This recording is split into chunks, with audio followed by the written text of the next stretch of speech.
બનાવવાના છે તે છે આપણે મેસૂબ બનાવશે કેમ કે જો જારીવાળો મેસૂબ બને છે ને એ ઘણા લોકો નથી આવડતો, ઘણા લોકો એમ કહે છે કે જાડો લોટ હોય છે કરકરો જે ભાખરી બનાવતા હોય તે જ રીતના જે આપણે ચણાનો લોટ કરકરો હોય છે તેની અંદરથી આપણે બને છે મેસૂબ. પણ એવું કંઈ નથી કે મેસૂબ છે જ આપણે ઝીણા લોટમાંથી જ આપણે બનાવવાનું છે.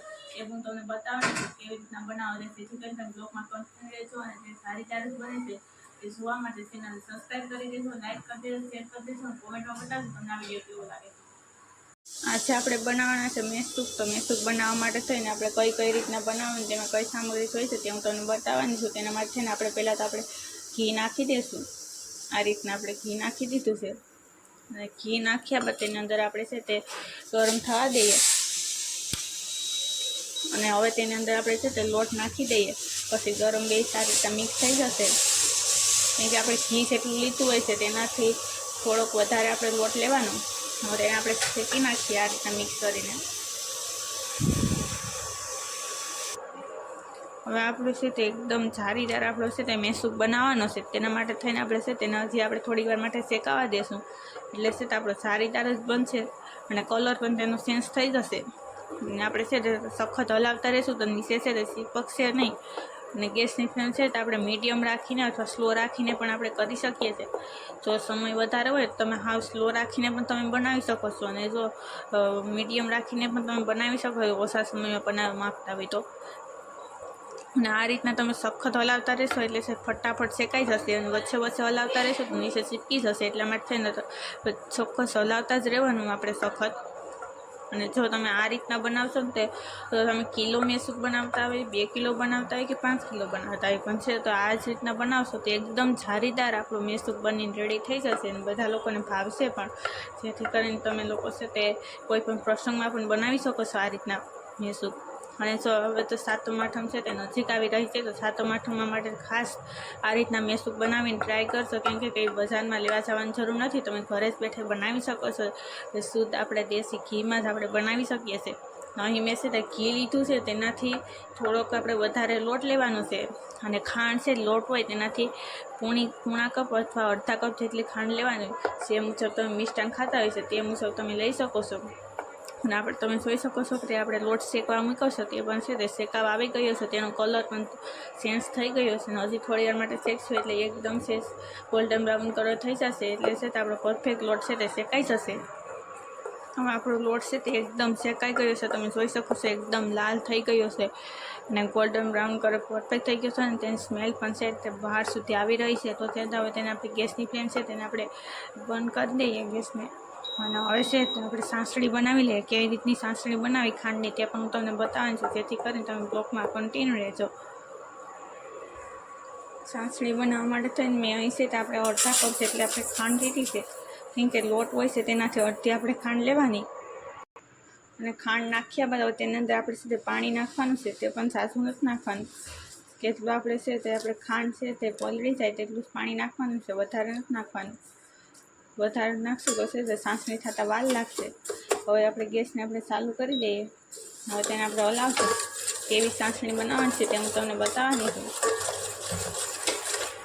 હવે તમે જોઈ શકો છો કે આપણી સાંસળી છે તે થઈ ગઈ છે. તમને બતાવું છું કઈ રીતના સાંસળીને ચેક કરવી. તો આ રીતના કરો છો અને તો આપણે તાર પડે છે થોડી ઠંડી થાય એટલે છે તો આપણી સાંસળી છે તે પરફેક્ટ થઈ ગઈ છે. હવે છે તેને આપણે આગળ કઈ રીતના કરવાની છે પ્રોસેસ તે હું તમને બતાવવાની છું. જો તમે કલર નાખવા માગતા હોય તો તમે કલર નાખી શકો છો પણ મારે છે તો કલર નથી નાખવાનો. એટલા માટે થઈને આપણે છે તો કલર નાખવા તમે માગતા હોય તો આની અંદર જ કલર નાખી શકો છો. હવે આપણી સાંસળી રેડી થઈ ગઈ છે. તો આપણે છે તેમાં આપણે ગેસની આપણે બંધ કરી દઈશું પહેલાં તો. અને સાંસળી છે તો આપણે તેમાં લોટ આપણે શેકેલો છે ને તેની અંદર જ નાખવાની છે. આ રીતે નાખી દઈએ. કેમ કે પછી જરાય પણ આપણે સમય રહેતો નથી કે આપણે છે તે નીચે આપણે ઉતારીને પછી નાખવાનું. એટલા માટે થઈને આપણે કઢાઈ છે તેને આપણે આ રીતના જ ગરમ હોય છે ત્યારે જ સાંસળી ગરમ હોય ત્યારે જ નાખી દેવાનું કઢાઈને. હવે તેને આપણે સખત આપણે હલાવી લઈશું ફટાફટ. આ રીતે નકર જો સાંસળી ઠંડી થઈ જશે તો આપણે છે તે પરફેક્ટ બનતું નથી. આપણે મેસૂબ બનાવીએ છીએ તો જારીદાર ન બને. એટલા માટે થઈને હવે આપણે છે તેને આપણે ઠંડો થવા દેવાનો છે. પણ આપણે તેને એક પ્લેટમાં કાઢીને પછી ઠંડો થવા દઈશું. હવે આપણે તમે જોઈ શકો છો આની અંદર મેં ઘી સૂપ લગાવી દીધું છે. હવે તેની અંદર આપણે નાખી દઈએ મેસૂપને આ રીતે. કે ઘી પહેલાંથી જ આપણે લગાવી લેવાનું છે ચાસણી બનાવતો હોય છે ત્યારે, જેથી કરીને છે તો આપણે છે આસાનીથી છે આપણે બનાવી શકીએ. બનતા વાર લાગે છે. હવે આપણે તેને સરખો કરી નાખીએ. હવે આપણે તેની ઉપર આપણે ડ્રાયફ્રૂટ લગાવી દઈએ આ રીતે. કેમ કે ગરમ હોય છે ને ત્યારે લગાવશું તો જ તેને ભેગા એક સ્ટેપ થઈ શકશે. નકર પછી છે તે આપણે લગાવશું ઠંડા પડે પછી તો છે તે મળાય છે તે નોખા પડી જતા હોય છે. એટલા માટે થઈને આપણે અત્યારે જ ગરમ હોય છે ત્યારે જ લગાવી દેવાના આ રીતે. હવે તેને આપણે આ રીતના આપણે છે તે બેહાડી દેવાના છે. આપણે ડ્રાયફ્રૂટ લગાવી દીધા છે ને આપણે હવે છે શરીર મદદથી આપણે તેને કટ કરી નાખીએ આ રીતે. કે ઠંડુ થાય પછી ન કરાય, ગરમ હોય છે ત્યારે કરી નાખશું તો આપણે છે તે આસાનીથી છે તે શરીરેથી આપણે છે શેકા પાડી શકીએ. અને આપણું છે તે એકદમ છે તે સારી તરસ આપણું મેસૂપ બનીને રેડી થઈ જશે. જેથી કરીને જો આપણે છે આ ઝીણા લોટમાંથી બનાવીએ છીએ. ઘણા લોકો એમ કહેતા હોય કે ઝીણા લોટમાંથી મેસૂપ નથી બનતો, પણ આપણે છે ઝીણા લોટમાંથી જ આપણે મેસૂપ બનાવીએ છીએ. ને ઘણા લોકો કરકરીયો લોટ દરાવીને પછી મેસૂપ બનાવે છે. પણ આ રીતના તમે બનાવી શકો છો. કેમ કે સાતમ આઠમ નજીક આવી રહી છે, તમે ચોક્કસ એક વખત ટ્રાય કરજો બનાવીને. હવે આપણે તેને થોડી માટે ઠંડો થવા દઈએ પછી હું તમને બતાવીશ કે કેવો બન્યો છે તે.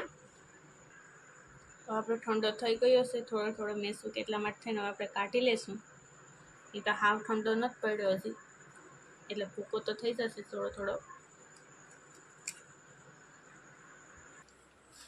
હા તમને બતાવું છું આ રીતના આપણે નીચે પણ કેવું સરસ મસાન છે તો આપણું છે તે બનીને રેડી થઈ ગયો છે મેસૂપ.